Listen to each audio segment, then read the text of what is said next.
Алдымен Жансейіт Қансейітұлы Қанқорған қалашығын аралап шықты. Тарихи оқиғаға бай мына орында енді толық археологиялық қазба, реставрация және консервация жұмыстары жүргізіледі. Содан соң қалашық туристер көптеп келетін нысанға айналады деген жоспар бар. Сондай-ақ осында ашық аспан астындағы мұражай салынбақ. Өңір басшысы бастаған бір топ мамандар киелі жерде әруақтар рухына Құран бағыштады.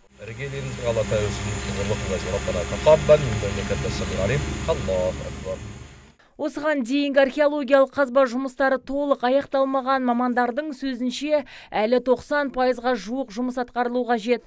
Нәтижесінде археологтар тарихи тың деректер тауып жобаға енгіземіз деп отыр. Ал алдын ала жасалған бағдарлама нұсқасын бір жетінің ішінде әкімдікке ұсынбақ. Осындай жаңа бағытпен осы Қанқорған қалашығын, Абылайдың ставкасы болған, цитадель болған осы жерді мен зерттеу жұмыстарын бастаймыз. Жұмысшы тобы қазір құрылды. Сондықтан оңтүстік Қазақстан облысында осындай қалашықтар көп. Сидақ қалашығы, немесе Әл-Фараби туылған Оқсыз қалашығы, Шымкенттің айналасында да осындай 4-5 қалашықтар.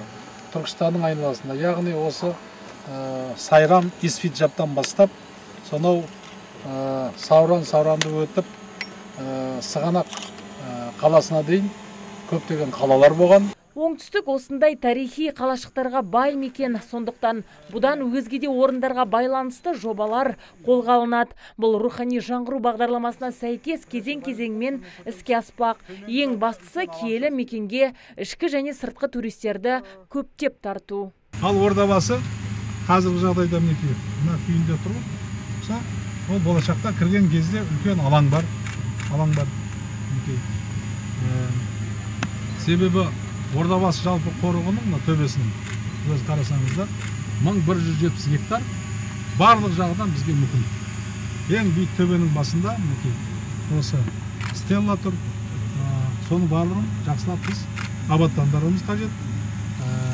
Еліміздің, халқымыздың, ұрпақтарымыздың келіп осы билерге тағзым ететін жеріне айналады. Бұл жиын Қанқорған қалашығындағы жобаны іске асыру бойынша жасалған алғашқы қадам. Әлі нақты құжаты белгіленбеді. Бары тек болжам ғана. Мұндағы толық зерттеу жұмыстары аяқталған соң Қанқорған қалашығын туристік нысанға айналдыру жұмыстары іске асатын болады. Азиза Мадияр, Талғат Қырғызалиев, ТВК телеарнасының жаңалықтар қызметі.